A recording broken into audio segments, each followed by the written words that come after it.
सभी छोटे बड़े श्रोताओं को सुनीता भटनागर का प्यार भरा नमस्कार। ऑडियो स्टोरीज के हमारे चैनल कहानी जगत में आप सभी का स्वागत है। हिंदी कहानियों की श्रृंखला में आइए आज सुनते हैं उषा राजे सक्सेना जी द्वारा रचित कहानी वह कौन थी। स्ट्रेथम पार्क का वह हिस्सा जिसे रुकरी कहते हैं मुझे शुरू से बेहद पसंद था। रुकरी एक वक्त में किसी रोमांटिक अंग्रेज लॉर्ड ने अपनी प्रेयसी बीवी को तोहफे में दिया था, जो एक बहुत खूबसूरत बागीचा है जिसमें बहुत कलात्मक ढंग से हर मौसम में फर्क किस्म के फूल खिलाए जाते हैं। चारों तरफ फैली हरियाली, खूबसूरत लॉन, ऊंचे लंबे दरख्त, बीच बीच में लगे फव्वारे, जगह जगह कलकल करते बहते नाले, सर्प सी बल खाती घुमावदार पगडंडियां, कटावदार सीढ़ियां, लताओं और द्रुमों से ढमके आंख मिचोली खेलते भूल भुलैया से अर्ध गोलाकार गलियारे और रास्ते, और उनके बीच लाल और गुलाबी फूलों से ढके आर्चेस, साथ में बेहद मनमोहक गोल आयताकार, चौरस और त्रिकोण क्यारियों में कलात्मक ढंग से उगाए गए मनमोहक फूलों के गलीचे मन को ऐसा लुभाते हैं कि वहीं रम जाने को जी चाहता है। अब यह पब्लिक पार्क है, कोई भी वहां जाकर प्रकृति के साहचर्य में सारा दिन गुजार सकता है। मैं अक्सर रुकरी के उस बेंच पर बैठा करती हूँ जो अजेलिया और फोरसाइथिया के झाड़ियों के बीच बड़े ही कलात्मक ढंग से छुपाकर रखा गया है, जो मेरे जैसे ही एकांत प्रिय लोगों की सुविधा के लिए रखी गई होगी। यूं यह जगह बेहद खामोश और महफूज है। काफी लोगों को तो पार्क के इस हिस्से के बारे में पता भी नहीं है। बात यह थी कि इधर कुछ दिनों से मैं बेहद बेचैन थी, और इस बेचैनी का मतलब जाहिर था कि मेरे अंदर कुछ पक रहा है और कलम उसे कलमबद्ध करने को बेजार था। खैर, वहां बैठी मैं इस सोच में थी कि अपने ख्यालों को शायरी का अंदाज दूं या कहानी का। एक अजब सी मगर बेहद लुभावनी खुशबू मेरे नथनों में समा गई और मैंने देखा एक खुशगवार औरत जिसके वजूद में कशिश थी, हल्के कदमों से चलती हुई आकर मेरे सामने पड़े हुए कटे दरख्त के तने पर बैठ गई। मेरी नज़र उसकी नज़रों से टकराई। वह हौले से मुस्कुराई। मैं उसकी उम्र का अंदाज़ा लगाने ही जा रही थी कि मेरी नज़र उसके रंगों के चुनाव और कपड़े पहनने के सलीके पर गई, जो कि बेहद दिलकश था। उसके बाल कटे हुए थे, उसकी नाजुक उंगलियों के नाखून रंगे हुए थे, जो उसके वजूद को और भी खुशगवार बना रहे थे। वह अपनी उंगलियों से खेल रही थी। अचानक उसकी उंगलियां आपस में उलझ गईं और वह मेरी तरफ मुखातिब होकर मुस्कुराई और बोली, आप अदीब हैं ना? अफसाने लिखती हैं और शायरी भी करती हैं। मुझे कुछ हैरत सी हुई। फिर मैंने सोचा शायद मेरे अफसाने उसने रिसालों में पढ़े हों या मेरी तस्वीर किसी अखबार में देखी हो। फिर भी अपने हमशहर गोरों की तरह चेहरे पर एक अंग्रेजी मुस्कुराहट फैलाते हुए मैंने कहा, आपने कैसे पहचाना कि मैं अफसाना निगार हूँ? उसने जरा शोक अंदाज से कहा, वैसे ही जैसे आप अपने अफसानों के मौजू को कहीं भी पहचान लेती हैं, फिर उसको लफ्ज़ों का जामा पहनाकर दुनिया के सामने रख देती हैं। मुझे उसके बात करने का ढंग न सिर्फ अच्छा ही लगा बल्कि खासा दिलचस्प भी लगा। यूँ मुझे अजनबी लोगों से बात करने में कम ही मज़ा आता है। सच कहूँ तो कई बार मैं नए लोगों से मिलने में इस कदर कतराती हूँ कि जी चाहता है किसी कंदरा में चली जाऊँ।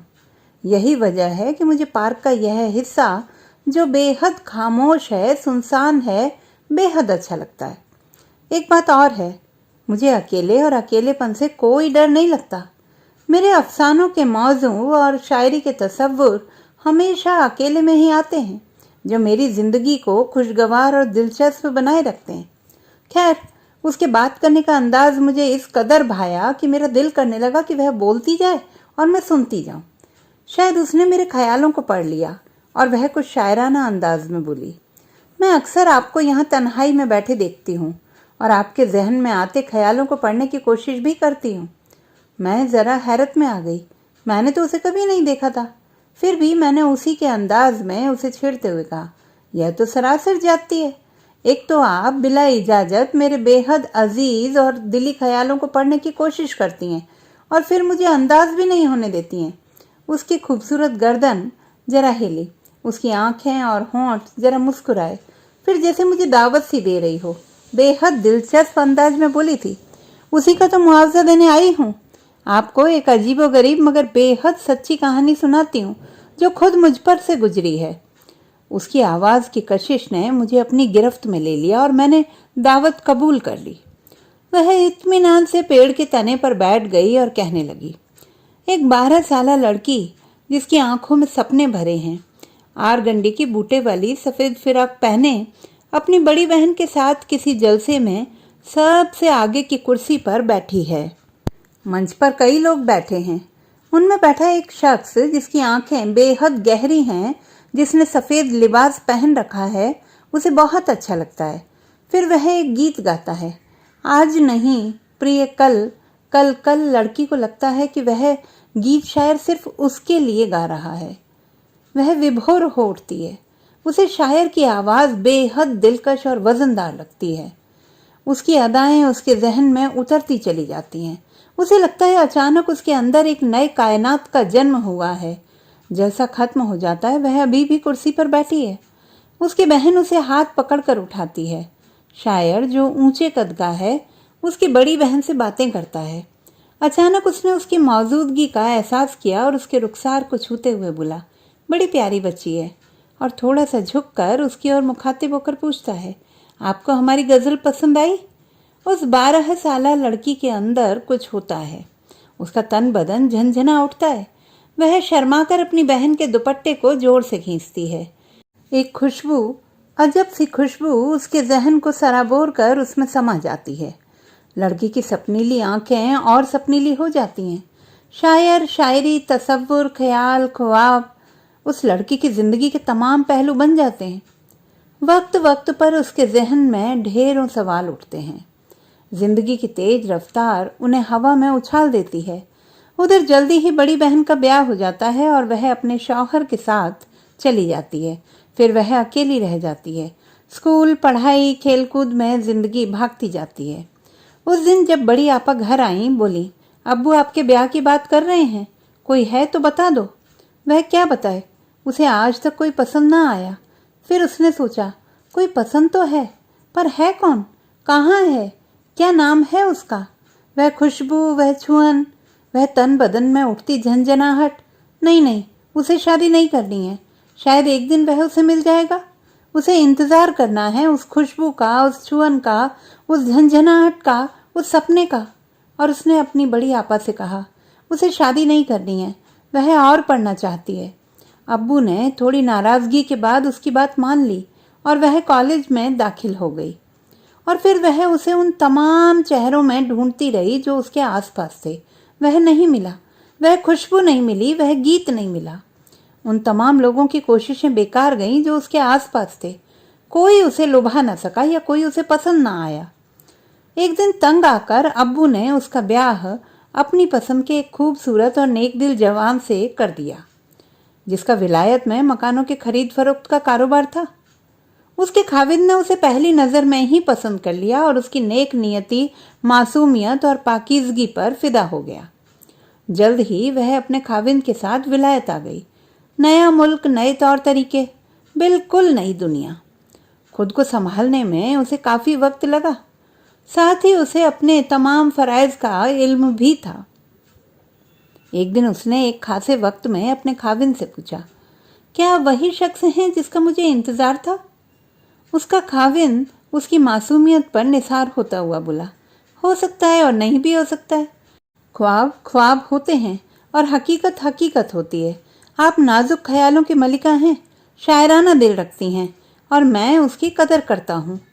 उसने खुदा से दुआ की अपने नेक और कद्रदान खाविंद के लिए। यूं जिंदगी चलती रही। दिन और साल निकलते रहे। इसी बीच उसके 2 खूबसूरत बच्चे हुए। वह बच्चों की परवरिश में मसरूफ़ हो गई, पर उसके ख्वाब, उसके तसव्वुर उसकी आंखों में जमा रहे। वह खुशबू, वह आवाज़ उसके जहन में जब तब बांसुरी बजाती रही। उसका इंतज़ार कभी ख़त्म ना हुआ। इसी तरह एक लंबा अरसा गुजर गया। उसके बच्चों की शादियां हो गईं और वो अपने अपने जोड़ों के साथ अपने अपने घोंसलों में रहने के लिए चले गए। उसके बालों में कहीं कहीं चांदी के रेशे भी झिलमिलाने लगे थे। फिर एक दिन वह अपने शौहर के साथ एक जलसे में गई। वह सबसे आगे कुर्सी पर अपने खाविंद के साथ सफ़ेद बूटे वाली साड़ी पहने बैठी है। मंच पर बहुत से शायर बैठे हैं। वह गज़ल सुन रही है, गीत सुन रही है। फिर वह जिसने सफ़ेद लिबास पहन रखा है, जिसके सिर पर ढेरों चील से सफ़ेद बाल हैं, जिसकी आंखें बेहद गहरी हैं, जिसकी आवाज़ बेहद दिलकश और वज़नदार है, वह कोई गीत गाता है। वह अंदाज, वह अदा उसके जहन में उतरती है और वह ख्यालों में खो जाती है। मुशायरा खत्म हो जाता है। उसका खाविंद उसके कंधे पर हाथ रखकर कहता है, चलिए आपका तारुफ आज के शान महफिल से कराते हैं। वह बादलों पर चलती हुई वहां तक पहुंचती है। शायर के बदन से एक खुशबू सी उठती है जो उसकी सांसों में समा जाती है। उसे कुछ अजीब सा महसूस होता है। कभी उसे लगता है कि उसका कुछ खो गया है, कभी उसे लगता है कि उसे कुछ मिल गया है। अजीब कश्मकश है। उसे कुछ बेचैनी सी होने लगती है। वह कुछ पकड़ना चाहती है मगर पकड़ नहीं पा रही है। वह शायर को आदाब करती है। शायर उसे कबूल करता है और कहता है, आपसे मिलकर बेहद खुशी हुई। उम्मीद करता हूँ आपको हमारी नज़्म पसंद आई। फिर वह कंधे थपथपा देता है। वह छूना उसके अंदर कहीं गहरे छू लेता है। उसका तन बदन झंझना उठता है। अचानक उसके अंदर एक 12 साला लड़की ऑर्गेंडी के फूलों वाली झालरदार फिराक पहने नज़र झुकाए खड़ी हो जाती है। वह अपने खाविंद के कोट का कोना पकड़कर खींचती है। उसका शौहर उसे अपनी बाहों के घेरे में लेकर तसल्ली देता है। वह बादलों पर सवार घर पहुंचती है और अपने शौहर से लिपट जाती है। उसका शौहर उसके प्यार में डूब जाता है। औरत को लगता है उसके जिस्म के अंदर कहीं गहरे में कोई मरसिया गाता रहा है और आज वह फूट फूट कर बह निकलेगा। वह खुद को बटा बटा सा महसूस करती है, मगर उसे हर वक्त यह ख्याल रहता है कि शौहर इस दुनिया का खुदा होता है और वह अपने शौहर की छोटी से छोटी ज़रूरतों को पूरा करने के लिए अपना जिस्म और जान लगा देती है। इधर उसे अपने जज्बातों पर कोई काबू नहीं रहता है और वह एक खत शायर के नाम हवाई डाक से भेज देती है, जिसके जवाब का इंतज़ार उसे हर रोज़ रहता है। उसकी जहनी हालत दिन पे दिन नाजुक होती चली जाती है और वह दिन रात तस्बीह के दानों में उसका नाम फेरती है। उसकी ज़िंदगी का कोई लम्हा ऐसा नहीं जाता जिसमें उसका तसव्वुर ना होता हो। वह खुदा से दुआ करती है, अल्लाह उसे सब्र दे, उसे राह दिखाए। कुछ ही दिनों बाद मुल्क से उसकी आपा का खत आता है कि उसके बेटे की शादी तय हो गई है। शादी में उसका शिरकत करना बेहद ज़रूरी है। उसका खाविंद उसे मुल्क ले जाता है। शादी की गहमा गहमी खत्म होने के बाद वह अपने तमाम अजीज रिश्तेदारों से मिलती है। फिर महज इत्तफाकन एक दिन वह अपने आप को उस कदीमी शायर के रूबरू खड़ा पाती है। वह उसका इस्तकबाल करता है। उसके सारे बदन में बिजली सी मचल जाती है। उसका खुद पर से इख्तियार खत्म सा होने लगता है, मगर वह खुद को संभालती हुई धीमे सुर में कहती है, अल्लाह, मैंने ज़िंदगी भर आपका इंतज़ार किया। आपके खत का मुझे हर रोज़ इंतज़ार रहता है। आपसे फ़कत एक गुजारिश है, खुदा के लिए आखिरी सफ़र पर मुझे आवाज़ दीजिएगा। शायर जो खामोश खड़ा था, उसकी उंगलियों का बोसा लेते हुए बोला कि आगे से वह उसके खत का जवाब देगा। उसने अपने शौहर को बताया कि पिछले दिनों उसकी मुलाकात उस कदीमी शायर से हुई थी। उसके शौहर ने कहा, आपको उनका शागिर्द बनकर उनसे अपनी नज़्मों की इस्लाह करानी चाहिए। वह एक नफीस इंसान और आला दर्जे के शायर हैं। उसने कहा, अल्लाह, मैंने कोशिश तो करी है। और उसकी आंखों में एक बूंद आंसू छलक पड़ता है। उसके खाविंद ने प्यार से कहा, हिम्मत मर्दा मदद खुदा, और उसने उसके कंधे प्यार से थपथपा दिए। छुट्टियां मनाकर कुछ ही दिनों बाद दोनों वापस अपने घर लौट आते हैं। कहते कहते वह उठ खड़ी हुई और जल्दी से कहा, अल्लाह, देर हो गई, मुझे चलना चाहिए, मेरा इंतज़ार हो रहा है। अभी मैं कुछ पूछना ही चाह रही थी और इससे पहले कि मैं उसे रोकती, वह छोटे मगर तेज कदम रखती हुई उस दरख्त की ओर बढ़ गई जिसके नीचे ऊंचे कद का चील से सफ़ेद बालों वाला एक खुशगवार शख्स खड़ा था। जल्दी ही उस शख्स ने उसके कंधों को अपने दाहिने हाथ के घेरों में ले लिया और पल भर में दोनों मेरी आंखों से ओझल हो गए। काफ़ी देर तक मैं वहाँ बैठी उस अद्भुत जोड़े के बारे में सोचती रही। उस सारी रात मैं सो नहीं पाई। रात भर उस दिलकश औरत, उस ऊंचे कद वाले खुशगवार शख्स जिसके बाल चील की तरह सफ़ेद थे, मेरे सपनों में आते रहे। वह अधूरी कहानी मुझे बेचैन करती रही।